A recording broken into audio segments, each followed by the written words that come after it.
দর্শক, আপনারা আছেন ফারুক টিভির সাথে এবং আমি রিপোর্টার মা।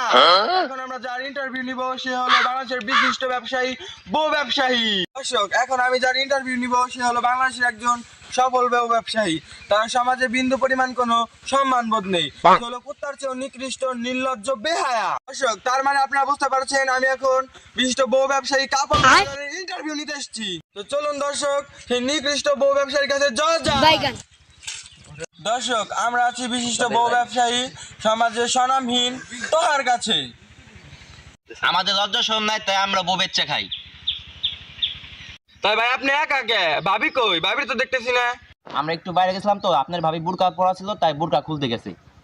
তাই দর্শক, আমাদের ভাবি হুজুর মানুষ, বাইরে গেলে বোরকা পরে। আরে তেমন কিছু না, বাইরে গেলে মানুষ চিনে ফেলে দেখে বুরকা পরে যায়। এই তো আপনাদের ভাবি চলে আসছে। ভাবি, আপনি ভাইয়ের পাশে না বসলে আমার পাশে বসলেন কেন? আমি বউ ব্যবসায়ীর বউ না, আমি ভিডিও ভিউয়ের জন্য যার সামনে বসতে পারি, যা ইচ্ছা তা করতেই পারি। ও বেবি, তুমি কোলে উঠে বসো, ভিডিওর ভিউ আরো ভালো হবে। আরে না থাক, কোলে বাসা লাগবে না। চলেন আমরা ইন্টারভিউতে ফিরে যাই। তো আপনার কাছে আমার প্রথম প্রশ্ন, আপনি কিভাবে এই বউ ব্যবসা শুরু করলেন? দেখেন ভাই, এই বউ ব্যবসা যাত্রাটা এতটা সহজ না।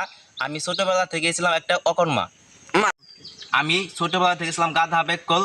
আমার বুদ্ধি ছিল পুঁথিতে, যে চাকরি করতে যাইতাম সেই চাকরিতে লাত্তি গুতা। তারপরে আমি ভেঙে পড়লাম, এক উজুরের ওয়াজ শুনলাম। সে বলল, কোন মেয়েকে দেখে যদি মানসিক শান্তি পাও, তারপরে আমার মানসিক শান্তিকে পেয়ে গেলাম।